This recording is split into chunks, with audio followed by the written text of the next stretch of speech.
SIR শুনানিতে প্রবীণ ভোগান্তির ছবি অব্যাহত। বসিরহাটে শুনানি কেন্দ্রে পক্ষঘাতগ্রস্ত বৃদ্ধা 90 ঊর্ধ্ব বৃদ্ধা শুনানি কেন্দ্রে হাজির। অনশক্ত শরীরে শুনানি কেন্দ্রে বৃদ্ধা, সেই ছবি দেখতে পাচ্ছেন। তিনি নিজের পায়ে হাঁটতেও পারেন না, তারপরেও তাকে শুনানি কেন্দ্রে হাজির হতে হয়। কিন্তু কেন এই প্রক্রিয়া চলছে? কারণ স্পষ্টত নির্বাচন কমিশনের তরফে কিন্তু জানানো হয়েছিল যে প্রবীণদের জন্য কিন্তু ভার্চুয়ালি শুনানি চলবে, কিন্তু তারপরেও সেই নির্দেশ মানা হচ্ছে না। আরো জানবো এই বিষয়ে ফোন লাইনের সঙ্গে রয়েছেন প্রতিনিধি সঞ্জিত চক্রবর্তী। সঞ্জিত, জেলায় জেলায় এই একই ছবি, প্রবীণদের তাদের কিন্তু শুনানি কেন্দ্রে যেতে হচ্ছে। ভার্চুয়াল শুনানির যে কথা বলা হয়েছিল নির্বাচন কমিশনের তরফে, তা একেবারেই মানা হচ্ছে না। 90 ঊর্ধ্ব বৃদ্ধা, তিনি শুনানি কেন্দ্রে হাজির, হাঁটতেও পারেন না তিনি, সেই ছবি দেখাচ্ছি আমরা আমাদের দর্শকদের। পরিবার কি বলছে?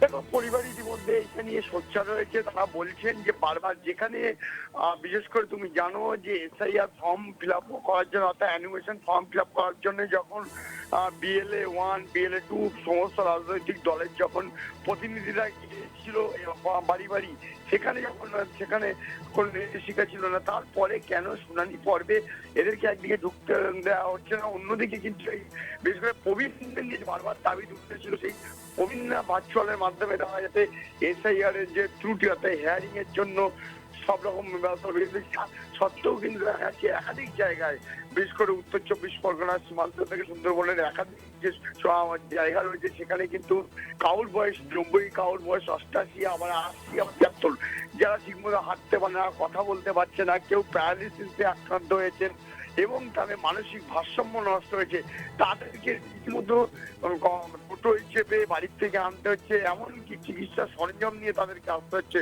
অন্যদিকে বিভিন্ন এর মধ্যে দিয়ে কোলে করে বা প্রবীণদের নিয়ে আসছে বাড়ির পরিবারের সদস্যরা বারবার যেটা তারা করছে যে যারা স্বাধীনতার পর থেকে বিভিন্ন সময় নির্বাচনে তারা ভোটাধিকার প্রয়োগ করছে, তারপরেও তাদের নামের ত্রুটি আসায় তারা যখন আসছেন তাদের জন্য কেন আলাদাভাবে ব্যবস্থা করা হচ্ছে না।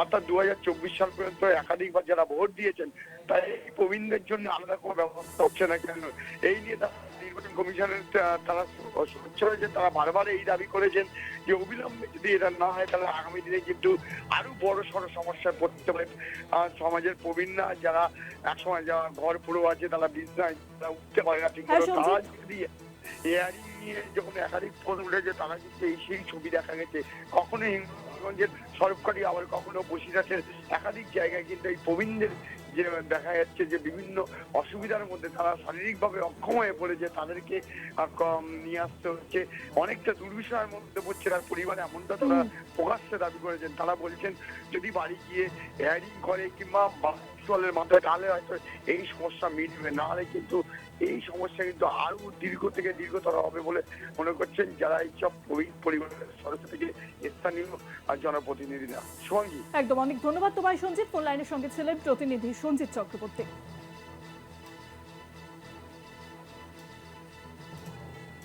জেলায় জেলায় সেই একই ছবি কিন্তু সামনে আসছে।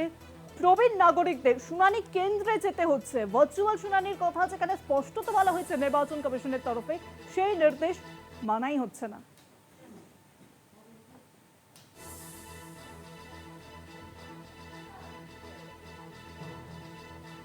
অশক্ত শরীরে শুনানি কেন্দ্রে এক বৃদ্ধা।